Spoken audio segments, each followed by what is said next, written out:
the next presenter. Her name is Miranda Zamora-Williams. She's an athletic trainer in the industrial setting. She received her bachelor's in athletic training from the University of New Mexico in 2015 and her master's degree in kinesiology and health with a focus in exercise physiology at the University of Wyoming in 2020. She is currently a doctoral student at the ATC University, where she's pursuing a Doctor of Athletic Training degree with a focus of rehabilitation and orthopedics. She has experience in collegiate and secondary school athletics, teaching at the college level, and public safety, health, and wellness.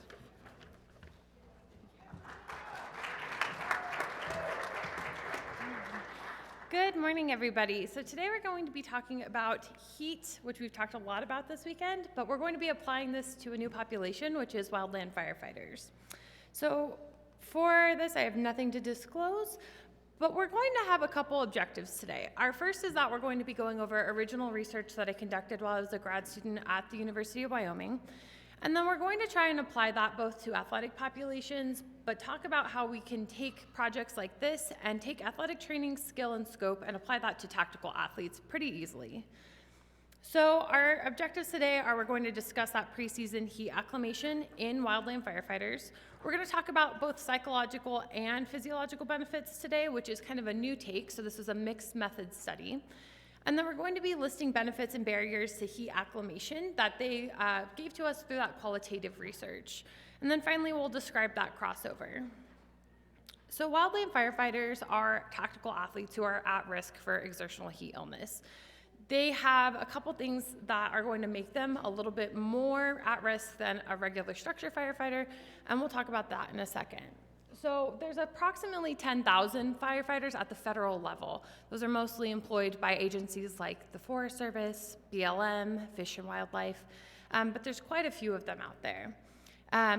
There's also, this doesn't include all the Cal State firefighters, which there's thousands of them as well.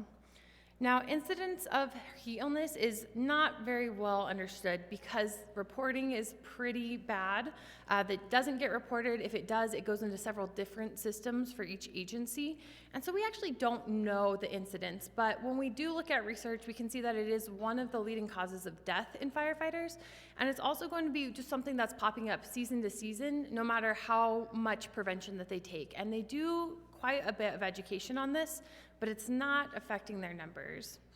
Now, it's also only being reported if it's a fatality most of the time. We're not hearing about this until it reaches that level. Now, job-specific risk factors are going to include a couple different things. First, these wildland firefighters are doing arduous activity. They are digging line with hand tools like shovels, axes. They're felling trees and removing them. They are actually hiking into these fires for most firefighters. There are also firefighters who get to drive engines, but they're still doing a lot of arduous work. And there's firefighters who jump out of airplanes or helicopters and then just get into the ground and hike again. So there's a lot of heat coming off of that muscular contraction. They're also in really hot ambient temperatures. So those temperatures can be from anywhere to 113 degrees plus, and they're doing this for seasonal work. So we're not employing wildland firefighters year-round. They are not really having access to year-round healthcare. They actually only were able to access healthcare in the last 5 years at all, even during the season. And then they are also just working so much that it's actually equivalent to about a marathon every single day with how many calories they're burning to fight wildland fire. With that, you can also see that they have PPE here. And we're seeing a lot of these psychological issues coming into play as well, because we see something that we see often in military populations, that esprit de corps idea. It doesn't compute to them to report a small symptom early on. It's actually going to have to get much worse for them to be the person that slows the rest of the team down.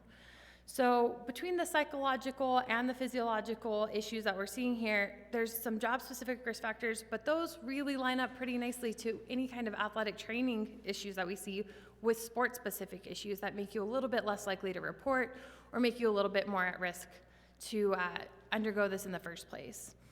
So when we talk about heat tolerance and heat illness, we want to talk about two different factors here. First, we have physiological, and then we have psychological. When we look at physiological, aspects. Today we're just going to talk about heat acclimation. And so the idea behind heat acclimation, as everybody is aware, is that we're going to give you a safe space close to medical care, and we're going to control the way that we expose you to heat. So we're going to have physiological adaptations that make us better adapted to handle heat to where it's not an incompensable heat stress. So we have heat acclimation is going to result in decreased core temperature, decreased heart rate and skin temperature, and then you're going to have a lower RPE. We're also going to see that you're going to have an increase in a couple of things. So you're going to have an increase in thermal comfort, so how comfortable you are in the heat. You're going to have increased sweat rates, and that sweat is going to be a little bit more efficient in that it's less salty, and you're going to be holding on to more nutrients or more electrolytes. And then we're also going to have an increase in blood plasma volume, which has a protective measure to it. Altogether, these are going to decrease our overall risk for EHI. The psychological parts of this have not been well researched, so we actually don't have a ton of data on the psychological aspects from a qualitative focus. So today we're going to look at that. Like I said, this was a mixed method study, and we're going to look at this part of it, the qualitative aspect, through the lens of self-efficacy. So self-efficacy is a motivational theory, and essentially what it's looking at is your belief in your ability to complete a task. Now we have 4 sources of self-efficacy. How we get that belief comes from 4 different ways. The first is mastery experiences. So mastery experiences are anything that I've actually done, and I can even pull those experiences from things that are similar. So for wildland firefighters, that might be that they were physically active in previous jobs, or they might have had some type of experience with heat illness, some type of experience with running a marathon and getting too hot. Something like that would be a mastery experience. And you can have positive and negative experiences. The second source of self-efficacy is vicarious experiences. So these are looking at other people. I can draw on colleagues or peers, teammates, to compare ourselves there. If I know that I'm physically fit at the same level as my colleagues, I can make a comparison there on our fitness. And I can use their experiences to say, well, Jenny finished this marathon. I'm reasonably fit compared to Jenny. I could probably also finish this marathon. The third is physiological feedback. So I'm going to take what I am feeling, and I'm going to use that as a major experience to draw on for self-efficacy as well. If I feel terrible while I'm running a 5K, I'm probably going to draw on that experience that my heart was beating very quickly, I'm very sweaty, I just didn't feel very good afterwards, my muscles were sore. I'm going to draw on that experience as well. And then lastly, that verbal persuasion. This is anything that's said to you. We can also include some type of literature or things that you read, any information that you're taking in. And we often see this as things that are motivational, for instance. If somebody is standing there saying, you can do it, let's go, just a little bit faster, you're probably going to be able to do it, versus the opposite. If somebody was heckling you, for instance, you might not be able to push through as much. So that's how we're looking at our qualitative effects, say, our psychological effects of this study. Alrighty. So when we look at that, and those are the how we're going to do this, but our aims, we really had to decide how we were going to focus the scope of this study. So we have a problem. There's heat illness. We have a population who is at risk for that. We have a solution, and that's heat acclimation, because we already know this works. We already apply this to military. We already applied this to athletes, so we know it works, and we have lots of research on it. But we're very unsure of a couple of things. We don't understand quite what the barriers are. Are there time barriers? Are there cost barriers? And do wildland firefighters even want to be doing this? So that's what this looked to do. Can we apply this solution that we already have to this population? So the overall goal was to determine the rationality of heat acclimation in wildland firefighters. And I know we used feasibility. It's feasible we can do these things too, but rationality might be a little bit better of a word because we want to make sure that it's a rational solution to the problem. So the aims of the study, we had 3 of them. We were going to see if our heat acclimation protocol that we designed to be specifically limiting in time, it's not going to be too intense, it's not going to be too much that they quit halfway through, but it's also going to be courteous of time and maybe some of the equipment that they might have to do this. The second was, does heat acclimation increase self-efficacy? We want to check that motivation and make sure that we're still wanting to do these things. And then lastly, do wildland firefighters want to implement that? Well, that goes along with our second one, but we wanted to get that through our qualitative data, not just whether or not it increased their self-efficacy, but what were their opinions on this protocol. So how we did this, I'm going to walk you through these methods through this overview here. The first way, we had to start with our recruiting. This mostly meant that I was going around to fire departments, volunteer departments, the Forest Service, and asking them for participants. Because the federal government kind of owns their workers, we had to get permission from the top and then try and gain participants from the bottom. So with that, it was mostly me going around trying to convince groups of men that rectal thermometers were not that scary, and it was a challenge. So our criteria for this, you needed a current red card. Our red card is just what you have to get to be a wildland firefighter. It's just your certification. It comes along with some classroom education, and then you have to pass a physical work exam, which is mostly just what we call a pack test. So you're walking on a track with a 45-pound vest on for a certain amount of time. You had to be less than 50 years old, no renal, cardiovascular, or metabolic disease, and then you couldn't have a history of heat stroke. So you may have had a lesser experience with heat illness. You might have had some type of heat cramps or heat exhaustion, but you couldn't have had a diagnosed heat stroke. So what we'll start with is that we had the first task in this was our interviews. We sat them down for an interview before we ever did anything else because we wanted them to be unbiased for this first part. In these interviews, they were one-on-one interviews that I conducted with every participant, and we went over really just what are your mastery experiences? What are your vicarious experiences? And we asked questions that were related to a couple different tasks. The first one was fighting fire. What is your experience with that? What is your experience fighting fire in hot conditions? And then what do you think about this heat acclimation idea? So when we explained all of these, we explained them again through that self-efficacy lens. But what we also wanted to do was we wanted to get a little bit more data on this too. We wanted some type of quantitative data to go along with this, so we looked at self-efficacy scores. Now, self-efficacy scores are pretty much made to whatever you want them to be. The person behind self-efficacy was Bandura, and he mostly said you can make these whatever you want. So we just made a very general scale, 0 to 100, and this was just your belief in your ability to complete these two tasks. So what is your belief in your ability on a scale of 0 to 100 to fight fire in hot conditions? And then what about that 0 to 100 for completing the heat acclimation protocol?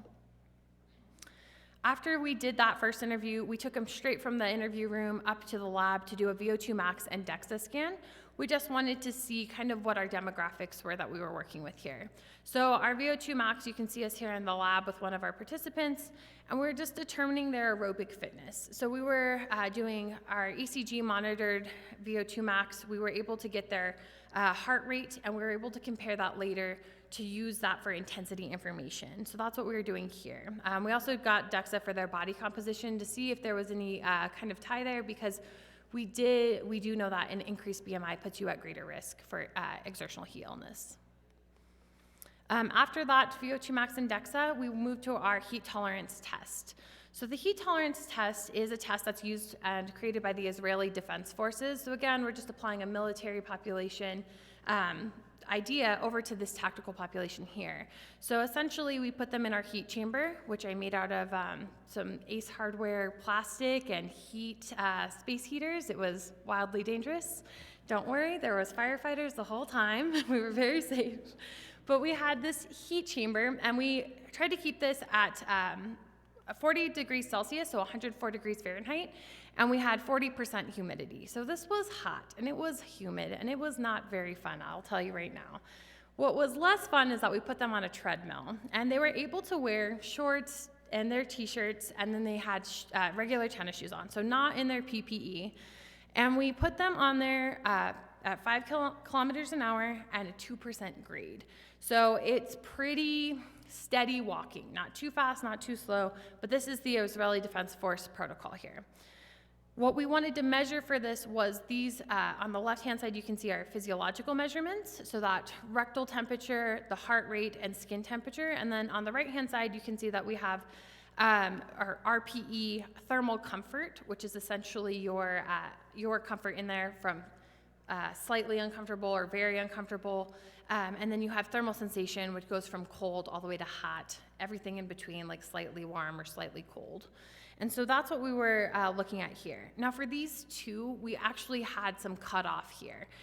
For rectal temperature, if you got up to a 39 degree Celsius temperature, you were cut off. And then for heart rate, you had to be at your max heart rate for that. So it was safety precaution there, but it was also going to be something that we ended up seeing that we really never got that rectal temperature high enough in here, and you'll see that later in these results. Any kind of volitional fatigue, them asking to stop, any kind of symptoms of heat illness or symptoms of cardiac distress, those would also be reasons to stop, and we didn't see any of those. So for that heat tolerance test, that is what we're using as the measurement for this study. So now we have two groups. We have our control group and our acclimation group. The control group, we had N of 8, and we had normal job training. They did their first heat test, they left, they went back home, and then they just did regular job training for 2 weeks. Our acclimation group, however, they had the same amount of people, but they had access to our heat chamber. So these were voluntary, which we'll also talk about a little bit later. But it was based on your access to the heat chamber. So our control group was primarily from Douglas, Wyoming. That's pretty far, not definitely something you could do every day. And then our acclimation group was primarily from the Laramie area. So they were able to access that heat chamber, and that's how we determined who was in each. So this was not randomized. With that acclimation protocol, they had to be in the heat chamber, and you can see our protocol here. They had 3 days, and we're increasing that gradually in time and in intensity. So their speed and their grade was going up, and the time that they were spending in the heat chamber was also going up.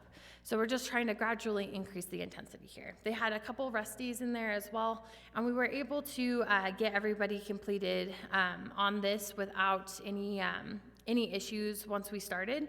So it was easy enough that they weren't going to quit halfway through, like I said, but it was also not terribly intense either, as you can see here. And there's us pretending to have fun in the heat chamber. So with that, we came back after those 2 weeks, and we had our heat tolerance test 2. So same exact thing as heat tolerance test 1. We just did it again for everybody. And then we had our interview number 2, same thing as interview 1, except for we were just asking more about that heat acclimation versus the job training. And then we also asked about that heat tolerance test 2 in there. We then went into our regular fire season, and then after fire season was over, their last deployment, we had interview number 3. And that was primarily focusing, instead of on the acclimation and on the heat tolerance test, more on how, after doing those things, what was fire season like. So for our qualitative analysis methods, I'm gonna kind of briefly go over this. It was a really big team approach to this, but we had to turn every interview into a transcript. You read through every word of those transcripts, you highlight what you think might be important, and you start to code those highlights. So if somebody was talking about sweat, I was sweating a bunch, and we're gonna have some quotes in here, I was just drenched, and they talked about sweat a lot, then we would start to see, okay, let's highlight this. We're gonna start to see some patterns in here, and you start to give those little codes. Next, what you end up doing is taking all those codes and you start organizing them into themes. So all of those random little pieces of information, talking about sweat, talking about hydration, talking about prevention, talking about previous experiences, start putting them into themes and organizing them that way. And then finally, we take those themes and we review everything to make sure that when we reread the data, our little tiny things we picked out are actually reflecting everything that we read as well on the bigger picture. And then finally, we have to define those themes, so we have to organize them a little bit more, and then we pull out individual quotes that support those themes as well. And we did a little bit of that in the beginning. So what we end up with is a lot of data, a lot. And it's very rich data, which is the benefit of that qualitative analysis, but it's very difficult to include all of that today. So we'll talk a little bit about what we found from that. So when we look at the statistics, again, this is what we are running those statistics on. These are the pieces of data that we collected in the heat chamber. What we did for our statistical analysis was that we completed a 3-way repeated measure ANOVA. So with this, all that means when we're looking at that ANOVA is that we're just comparing the interactions between those groups and then looking at the main effects. So for those main effects, we have a main effect of each one. A main effect of heat tolerance test, which is that first heat tolerance test of the second one. We have a main effect of group, which is the control group versus our acclimation group, and then a main effect of time. Now, when I say main effect, all that means is that that was significantly different for those time points, regardless of the other 2 groups. So for instance, if we have something that had a main effect of heat tolerance test, that was going to be significant regardless of which group it was or regardless of what time point it was for that 0 to 120 minutes in the test. The other thing that we looked at is those interactions. So we did an interaction between each of these, and what we were really looking for was an interaction between all 3 to say that this was successful or unsuccessful. So again, that was just for these ones here, the data that we collected in the heat chamber. Next, we moved on to our score analysis for those self-efficacy scores that we took, the 0 to 100, and we asked those again for fighting fires in hot conditions and your self-efficacy for completing heat acclimation. And we just did the ANOVAs here. It was just a 2-way instead, since we only had a couple groups here. So for our results, what we ended up finding is that we had we had 20 people who responded to our call for participants. We had 2 who didn't meet the initial inclusion criteria for medical purposes, and so we ended up with that N of 18, and that provided informed consent and started the process. 2 of them voluntarily withdrew prior to beginning or completing the participation, just due to various issues with scheduling or weather or something like that. So with the N equals 16 was our final. We had 8 in that control group, 8 in our acclimation group, and then we had 5 women and 11 men, which is actually more representative of women than we expected to see. When we ran all of the initial statistics, VO2 max, when we looked at their BMI, all of that, we really didn't see any significant differences between the control groups and the acclimation groups at baseline for the VO2 max or DEXA, but there was a slight increase in that fitness level for VO2 max on that acclimation group. So it wasn't significant in our statistical analysis, but it might come into play a little bit later. So for those heat tolerance tests, we have them in our fun little heat chamber. We are doing a pretty good job here, you can see, of keeping our heat chamber, which again was homemade, at around exactly what we wanted, that 40 degrees Celsius, that 40% humidity, and it averaged out pretty well. The heat tolerance test one for our control group, you can see they completed on average 110 minutes. And then we have that 111 minutes, and you can see that we have a lot of wiggle room there.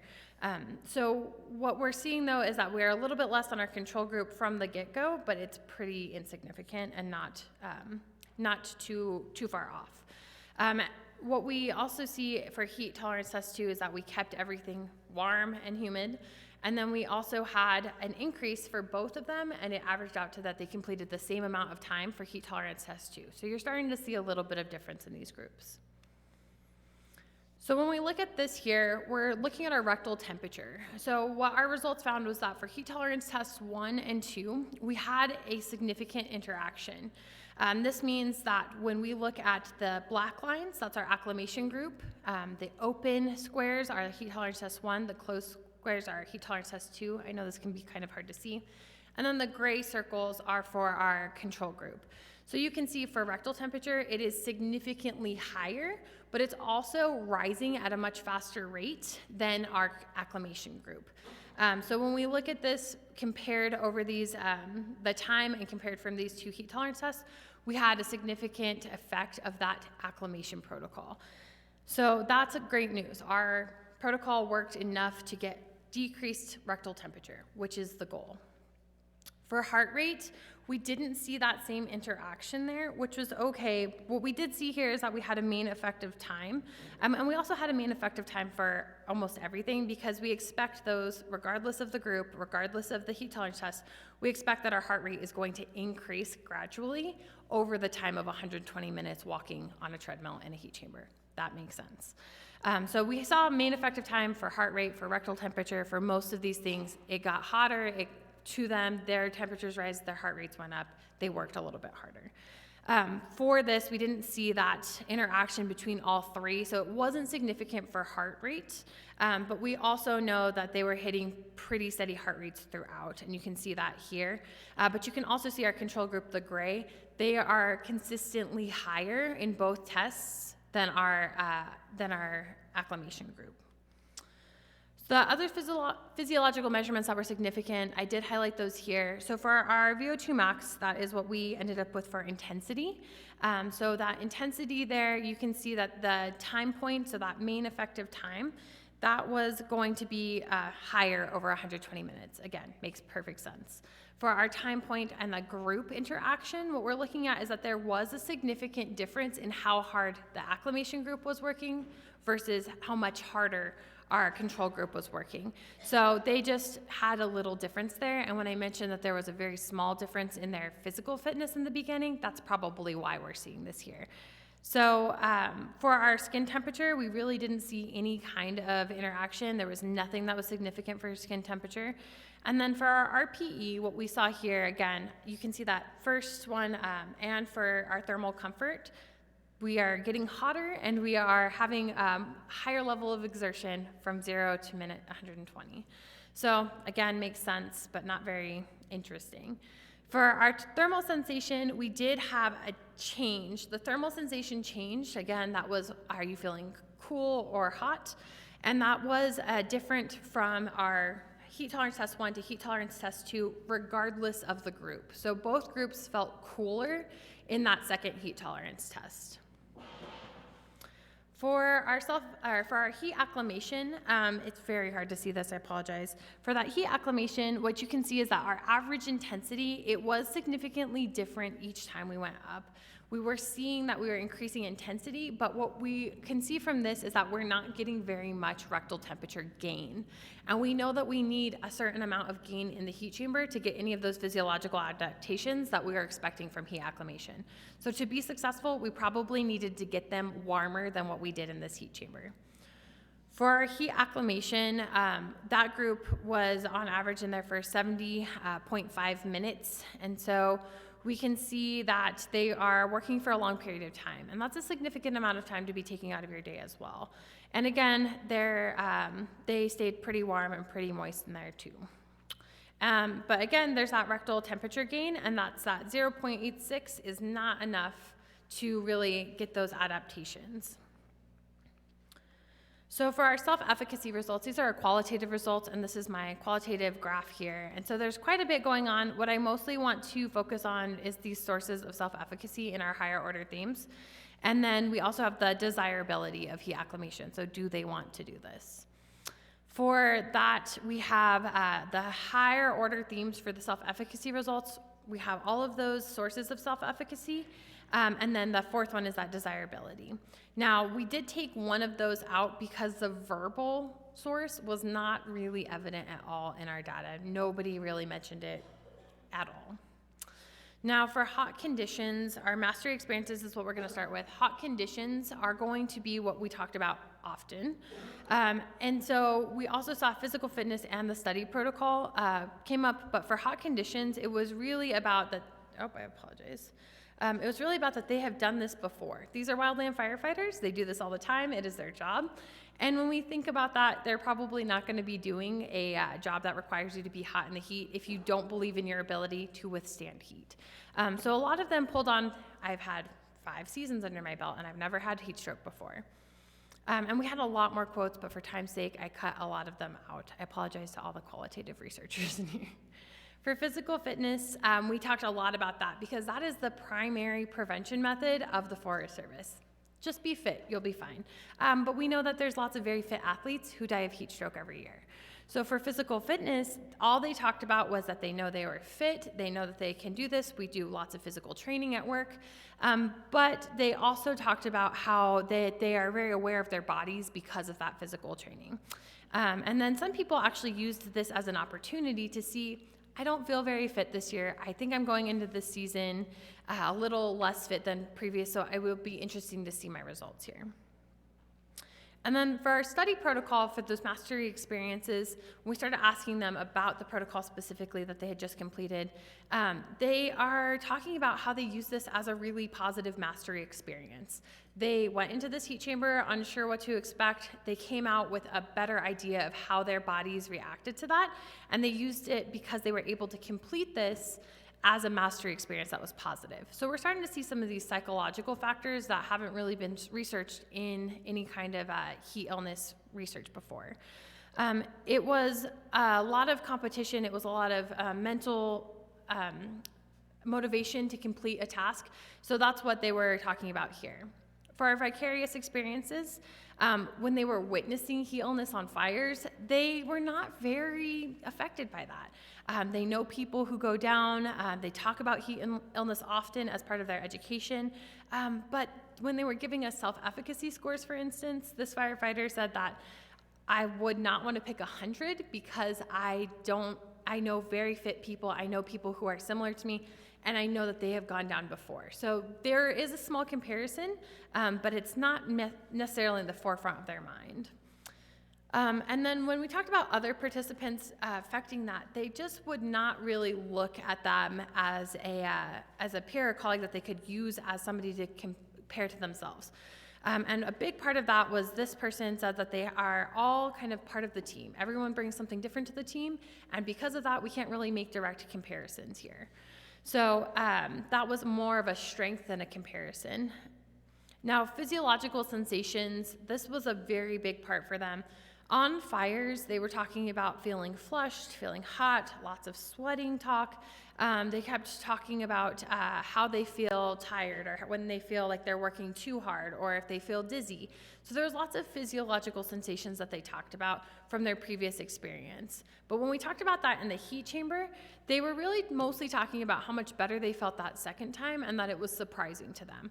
I knew what to expect. I walked in and it just didn't hit me in the face the same way. This person talked about how they noticed their heart rate didn't start climbing as quickly as it did the first time. So they were also using not only the physiological sensations, but they were probably also hearing us call out their heart rate numbers. They were hearing us call out their rectal temperature numbers. So they were able to kind of track that as well and have a little bit of biofeedback too. But they noticed they felt better. And Wildland Firefighter 8 mentioned that it was the coolest thing kind of watching his body adapt over the time. He was part of our Acclimation group, adapt over time. He's not working quite as hard and he was staying cooler while working at those hot temperatures. Now, when we talked about desirability of heat acclimation, we talked about benefits. Everybody was on board for preventing illness. This is what kills firefighters. This is what kills their friends. This is what we want to prevent. So they know that the benefits are decreased incidence of heat illness, and they know that there's a mental benefit to this because they just experienced it, and then they mentioned that it was an increase in their self-efficacy. For the barriers, though, they mentioned a lot of barriers. And so there was cost. Everyone was concerned about how much is this going to cost. Cost not just for the equipment, but cost in labor, cost in access to medical professionals. Time was a big factor. They're busy people. They are working at their full-time jobs, but they're going through preseason training. They're trying to get fit, and then they're getting deployed at any time. So it's not necessarily going to fit in with what they already have going. And then the logistics, again, access to a heat chamber, access to a medical professional, things like that. Now, the desirability also took into consideration any specific feedback for our protocol. How can we make this better? How can we make this more applicable to you? So for job specific, they really want something that's not just walking on a treadmill. That's not applicable to what we do. For the intensity part of that, it's also really tedious to just be walking on a treadmill, an unvaried walk. It's steady state. And we know actually that when we look at work patterns of wildland firefighters, it's more high intensity and then lots of breaks in there. So it's not quite as applicable as we had hoped. Now, for self-efficacy scores, when we looked at the results of this, we compared that fighting fire in hot conditions for both the control group Acclimation and then tried to see if there's a difference from interview 1, 2, or 3, and we didn't see any interactions there. But again, it's something that they are very familiar with already. And then for completing that future heat acclimation, we do see that from interview 1 to 2, so pre and post acclimation or pre and post intervention at all if you're in that control group, we did see a significant interaction there, and so we know that there was some type of effect of completing at least one heat exposure. So that was interesting to see there. So even our control group saw a difference, an increase in self-efficacy. So with all the results in mind, I'll get to the discussion here. We had those 3 aims of our study. The first was physiological and perceptual adaptations. Aim 1 was really to look at those physiological aspects of rectal temperature and then the heart rate. And we noticed that rectal temperature was lower, and we had it increased at that slower rate for our acclimation group. So that was effective in that way. We also noticed that even just for our control group, doing heat tolerance test 1 and heat tolerance 2 did have a psychological benefit, which was really significant. And then we noticed that the benefit to the heat acclimation protocol for our rectal temperature it was very minimal. Again, we didn't get them hot enough, but it was the most clinically significant marker, obviously, for heat illness. What we took away from that is that when we think about some type of heat acclimation protocol in the future for this type of population, we would probably want to look up something that was short-term, higher intensity, a little bit longer duration, but was still going to work with their schedule. So this is an interesting study done out of the University of Montana where they do a lot of this type of research, and they completed this around the same time as we did, and it was about talking about a shorter protocol, much higher intensity, and it was effective. And then they put a hydration part in there as well. For our second aim of the study, we had, sorry, my clicker is not working.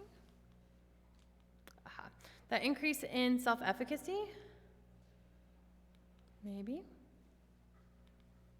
Okay, so that increase in self-efficacy, we have the qualitative data versus our self-efficacy scores, and we think that there was a ceiling effect. It can only go up to 100. These are very experienced firefighters. Everybody had at least a year under their belts. And so what we saw with that is that there was a ceiling effect. We were not going to get an increase from 100. Our positive physiological sensations in the heat chamber were really beneficial to everybody that talked about those.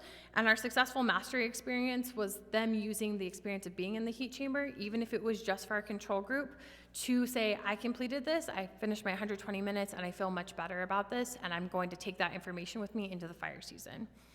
The vicarious experiences were not as effective. So that means that we should probably reconsider how we're teaching people. And then we wanted to assess that desirability. So again, wildland firefighters want to be helped. They want to be taken care of. They want access to this, but they need a good solution to be time efficient, cost effective, and job specific, because they are not probably ever going to do this again for me. Like, nobody had a good time. So with that, when we talk about the practical implications of this, we want to make sure that we're getting that benefit to them, because we see it in other populations, we saw it here, and then we can also capitalize on the psychological benefit. So we should probably be getting intentional heat exposures. What we see right now is that they'll pull these people in and they'll exercise them and they'll kind of throw them into the heat, but they actually avoid doing physical activity in the middle of the day, at the hottest part of the day. So they'll actually go in, they'll do their PT early in the morning when it's still cool, and that's not as effective as maybe when we're at our home base, when we're close to medical care, then what we can do is get them an intentional heat exposure by, let's work out at noon instead. The heat tolerance test can also be used as a mental preparation. So even if you just did that Israeli heat tolerance test, you can still get a mental benefit out of it, which we saw from all of our qualitative data. We know that vicarious experience that weren't as important to those appraisals of your ability to complete a task. So case studies are the most common way that they educate on heat illness in the Forest Service. So they're gonna say, remember this person, and he died of heat stroke last year, and here's how we can avoid that in the future. Probably not that effective. What we would wanna do is get them positive and negative, or positive heat experience, probably by putting them through something similar to this so that they can feel it, they can learn from it, and they can gain a positive mastery experience out of it instead. And then for our positive and negative feedback, they're overwhelmingly in support of preventative measures, but it just has to address those barriers to be rational. For our limitations, we did have a volunteer bias. Again, we have people who were willing to come in and walk on a treadmill with a rectal thermistor for hours at a time. You probably have to be a little bit crazy to do some of that. But you probably have to be a little bit crazy to be a wildland firefighter. So there's a volunteer bias here. We're probably seeing people who felt like they would do well in the heat. With that low intensity intervention, we're not getting them that rectal temperature increased enough to make a significant difference for those physiological adaptations. So that was a limitation to our study as well. And then we had a really slow fire season that year. It was actually, when I looked up the numbers recently, the 2019 fire season that they used this protocol in was the slowest on record since 2004. So the 2 years prior to that, they saw 8 million acres burned on average in the United States, and that year they only saw 2 million acres burned. So it was significantly slower. They did not get as many deployments, and they mentioned that in their third interview, that they didn't really get on a fire soon enough for these effects to still be in play, because we know that heat acclimation decays over time. So with that, the athletic training and public safety part of this. When we talk about athletic trainers and public safety, we often talk about how can we get more people. These are the most up-to-date numbers I could find from NATA. I'm not sure if we have more up-to-date numbers, but only 2% of athletic trainers are currently working in all emerging settings. So how do we increase that? When we look at research like this, it's pretty easy to see that there's a lot of crossover between physical fitness, sport-specific, or job-specific training. Our public safety athletes are very similar to our traditional athletes, but where we differ is that there's a couple gaps here. There's no access to on-site healthcare, and there's not really a lot of injury prevention going on besides physical fitness, which is questionable, obviously, since we're still seeing a lot of these injuries, but it's also questionable because there's not a lot of injury prevention going on besides the just do a workout, we don't care what it is, just try and do something today. So what we want to identify is those gaps, and we want to just make sure that we're demonstrating again and again that these athletic training skills, our scope of practice, it's going to, a Venn diagram didn't even make sense because there's so much overlap here. But the public safety needs, there's some stuff that's going to be a little bit outside of our scope, right? Cancer prevention, mental health, and sleep have all recently been identified as healthcare research priorities for this population. It is just another opportunity to work with other healthcare professionals, though, and to be an on-site person who is helping with those kinds of research priorities, to be helping with those kinds of interventions. So those kinds of things are not outside of our scope, but they're something that we're going to collaborate on. And then we can see that everything else just falls right in line with what the public safety athletic population needs. So what can we do for that? Well, we can advocate. You have to identify these underserved populations. And I know wildland firefighters probably don't sound like the most underserved. They're full-time employed, but they're seasonally employed. They don't have access to health care. And when we even look at structure departments, you're seeing again and again 3-week gaps to get to the doctor because they have to be referred, and then 3-week gaps to get to a PT because that's who they're going to go get referred to. And then that's costing all of the taxpayers, all of the money for workers' comp in the meantime. So identifying where we can fill in those gaps, making sure our state practice acts are going to support that. I just moved here from Wyoming. I know that we just went through a huge change in our state practice act to make sure that we could work with populations that were outside of our traditional athletic. So making sure that those are there, and then making relationships with our health and wellness officers. A lot of these departments are on board with that, but they just don't have any tools and they don't have an on-site healthcare provider. And then conducting research that demonstrates the gap. So again, today was a great example of that, just trying to find ways to demonstrate the value of an athletic trainer in these populations. So with that, for our conclusion, we know that it's a rational solution to our exertional heat illness problem. We know that there's a psychological benefit that we need to explore more, and that there's an increase in that self-efficacy, and that we have intentional heat exposures are our best bet here. We should aim to identify a more physiological benefiting protocol to make sure that we're increasing to that high intensity work to mimic work patterns and increase rectal temperature. And then we want to identify those care gaps with stuff like this to apply athletic healthcare principles to these athletes and increase jobs in those settings and access to healthcare for these populations. So with that, I'd just like to thank Dr. Johnson, the Hydration Physiology Lab, Dr. Reddy, who helped with all the qualitative aspects, our wildland firefighters from the Medicine Bow Route National Forest, and our volunteer departments, and then my funding agencies, which was the MAP ERC and High Plains Intermountain Center. So that is it. There are my sources, and I'd like to open up for any questions.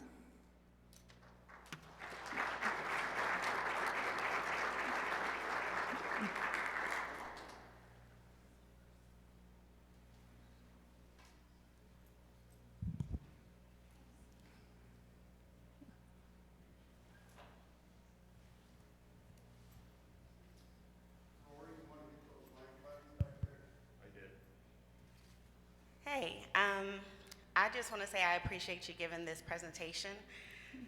I moved to New Mexico to work at Forest Service, and I am currently working with the Wildland Firefighters and their on-site hiring for seasons. And what I will say is, ever since I've been there, because I've only been there a year, I have been fighting on the inside for athletic trainers. They have an obsession with EMTs right now, and no offense to EMTs. I am not one. I took the course. I found out that I could do more as an athletic trainer. Didn't take the test.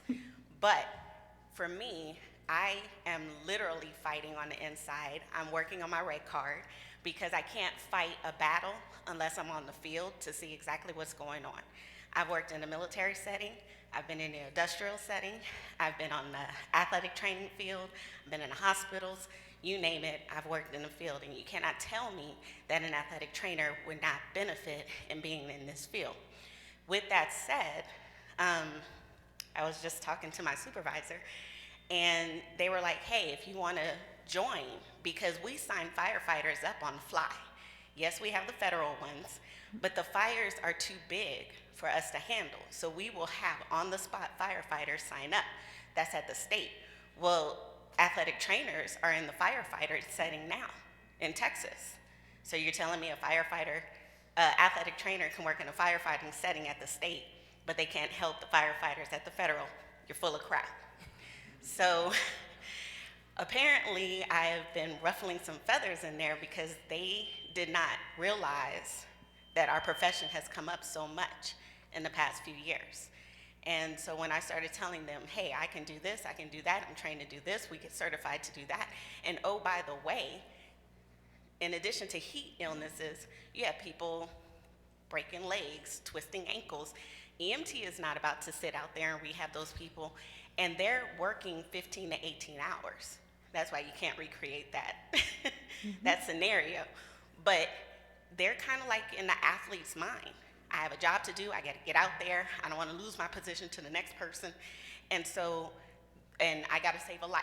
So they're out there broke, hurt, damaged, and they suffer from PTSD. All the things that we all help with our regular athletes. So I would say I am new to New Mexico. I am an embedded source. So if you guys are willing to fight this fight, I am willing to advocate for you from the inside and the outside. And the other thing is that though I am with Forest Service, all of the certifications for the fires are from FEMA. Like, we can't even control our own stuff. So I'm willing to take that fight with y'all if you're ready to go. Thank you. Yeah, it's I tend not to disclose this, but my dad was a wildland firefighter, Smoky Bear Hotshot. We're from Capitan, New Mexico, Ruidoso. So I grew up around wildland firefighters. I know the struggle. My mom was a structure firefighter, so I've seen both ends of it. But it is the barriers that we're hitting are at the federal level, giving access to their people, trying to work around the workers' comp system. And so when they look at that, and my dad still works for Forest Service, so I have a good idea of where the barriers are. It's just a matter of trying to convince people, to talk to people, to take time to fight those fights. So thank you. Any other questions?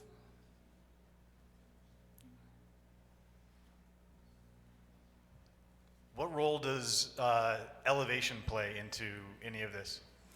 Right, so we know that elevation can definitely put you at increase. You're going to be working harder in the elevation, right? So when we're working harder and we're using our muscles more and we're just trying to overcome the elevation, we're going to see that we're going to increase our temperature as well. Something that we did try to control for this is Laramie is at a very high elevation. So where we're actually doing the research was higher elevation than even where Douglas was, where our control group was coming from.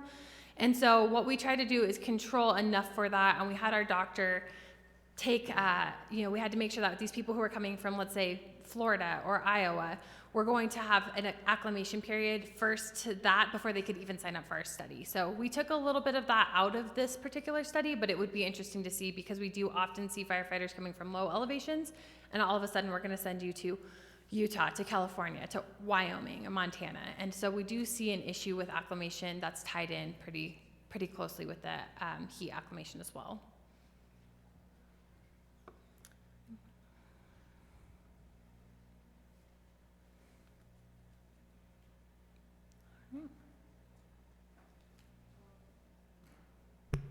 Okay, so that concludes this session, and can we get another applaud for Miranda? Thank you.